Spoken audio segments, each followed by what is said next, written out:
लासलगाव कृषी उत्पन्न बाजार समितीच्या उपबाजार आवारात विंचूर येथे सकाळच्या सत्रात 350 वाहनातून कांदा विक्रीसाठी आला होता। सुरुवातीला गोल्टी व खादीच्या कांद्याचे लिलाव सुरू झाले। यावेळी एका शेतकऱ्याच्या कांद्याला 200 रुपये प्रति क्विंटलला बाजारभाव पुकारून बीट रिव्हर्स करत 100 रुपये केली। यानंतर संतप्त झालेल्या शेतकऱ्यांमुळे 150 रुपये प्रति क्विंटल करण्यात आल्यानंतरही शेतकऱ्यांचा संताप अनावर झाल्याने काही काळ नाशिक छत्रपती संभाजीनगर राज्यमार्गावर शेतकऱ्यांनी रस्ता रोको आंदोलन सुरू केले। याची माहिती लासलगाव पोलिसांना मिळताच सहाय्यक पोलीस निरीक्षक भास्कर शिंदे यांनी शेतकऱ्यांची समजूत काढत संतप्त शेतकऱ्यांना बाजार समितीच्या आवारात नेत फेर लिलावाचा तोडगा काढून लिलावाला पूर्ववत सुरुवात करण्यात आली। एक चॅनल हा माझं नाव श्री अण्णाजी हरिभाऊ आरोटे, राहणार गाजरवाडी, तालुका निफाड, जिल्हा नाशिक।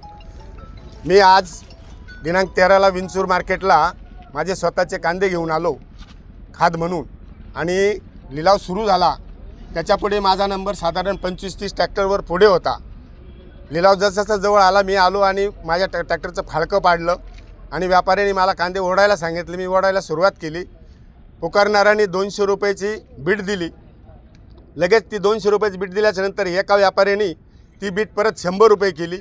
100 रुपयाच्या नंतर 10-5 वाढत 150 रुपये झाली आणि त्याच्यावर लिलाव स्टॉप झाला। आणि हे सातत्यानं प्रत्येक ट्रॅक्टरमध्ये घडतंय साहेब। एक दिवस 1400 रुपये गेलेला ट्रॅक्टर व्यापाऱ्यांनी परत तो 1100 रुपये केला। 1100चा 1150 फायनल झाला आणि व्यापाऱ्यानं खरेदी करून घेतला।